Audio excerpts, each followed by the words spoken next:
WWDC just wrapped up. At the time of this recording, it just wrapped up, and this will probably be up the next day. But this is all about what you need to know about WWDC and what they announced in terms of iOS, iPadOS, macOS, watchos, home tvos, and updates to AirPods as well, health app, app store, things like that. And so, let's get into it.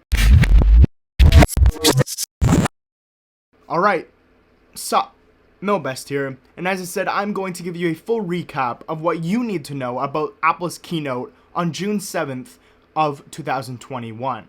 Now, Apple started off, of course, with iOS. Now, this iOS update isn't as big, I would say, as it was last year with iOS 14. iOS 15 really focused on the aspect of communicating with people and things like that. Multiple updates came to Facetime, multiple updates came to iMessage, and odds and ends in terms of weather app, maps, all of that stuff. And so let's just jump right into what's new with Facetime and iMessage. Alright, and so in iOS, in Facetime, we got something called SharePlay. Now, SharePlay allows you to FaceTime people and also share things with them, such as music, whatever you're watching.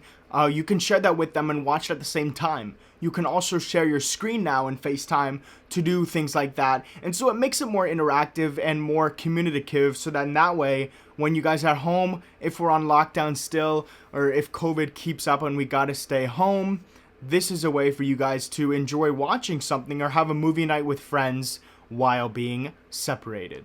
And now, FaceTime is coming to Android and to Windows over the browser. And so I really think that's cool in terms of being connective with people just like they want to be. And so I really do think that these updates to FaceTime will be amazing. And there are a bit more, but that's just the overview of what they have added in terms of FaceTime. And so now we're going to go to iMessage. In FaceTime now, you also got portrait mode, so that's when it blurs out the background, gives you that fake bokeh, however you want to say it, bokeh. And yeah, it gives you that fake background just like it does in the camera mode of portrait. And yeah, so in iMessage, they added minor improvements, and as well, they also added new Memoji outfits and things like that. But yeah, those were pretty cool. They added a couple new things in terms of iMessage. So one of the biggest thing that I think they added was in photos or any other photo like that. It's called live text. Now this thing is crazy to me, in my opinion, because if you have a photo, as you can see right here, I have a photo, and what they did was they highlighted it and literally pulled the text off of the photo and were able to post it, look it up, things like that. That is just crazy. They also were able to do it with a dog. You could see the breed of the dog just from a photo. That doesn't really make sense, but that is so cool how they were able to do that. They can pull stuff right out of the image without even having to think about it. As well, in iOS and iPadOS, there's something called Notification Summary, which you can actually set your sort of atmosphere to what you are doing at that time. You can select a drop down of selections such as sleeping, working, school, things like that. And what it'll do is it'll adjust your notifications based on what they think is priority or what you think is priority. And they will only show special or certain or important notifications that are needed, which is a cool touch, as I know my notification center gets cluttered, so that will be really good for me as well. They also gave minor improvements to Siri in terms of keeping context and things like that, but overall, that are the major things coming to iOS in September or October, whenever they release iOS 15 to the general public. Moving on now to iPadOS. So finally, after a while, they are now bringing widgets to iPad where you can move them anywhere you want. Before, you had to have them pinned on the left side of your home screen, but now you can put widgets wherever you want. That is amazing. That is what everybody wanted. As well, on iPadOS, they now have the app library in the dock bar, so that way you can take away pages or remove anything you want, and you have all your apps right there in the dock, in the app bar, in the app library whenever you please. Another thing that they did for iPadOS was improve multitasking. They changed around the way you were able to do multitasking, things like that. They added improvements to it, and so the whole multitasking system is much easier now. And then they also added some of the things from iOS they put onto iPadOS, and that about sums up iPadOS. Next, on macOS, this was a bit of a minor update compared to macOS Big Sur, since I think macOS Big Sur was one of the biggest Mac updates the Mac has ever had. And so this year they're calling it Os Monterey. And so I really do like the name. It adds a bit of a nice touch to it.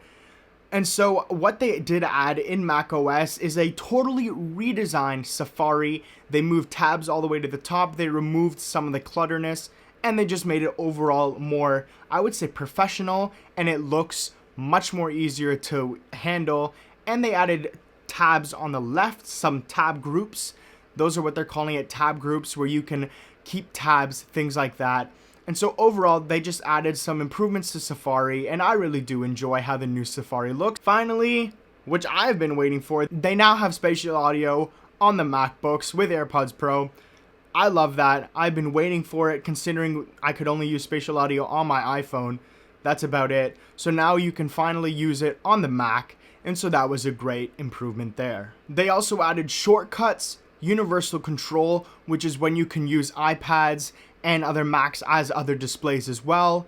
And they also added AirPlay to Mac. So those are some also minor improvements, but add to the overall experience, the overall enhanced experience of macOS Monterey. watchOS added some minor improvements in terms of health, things like that.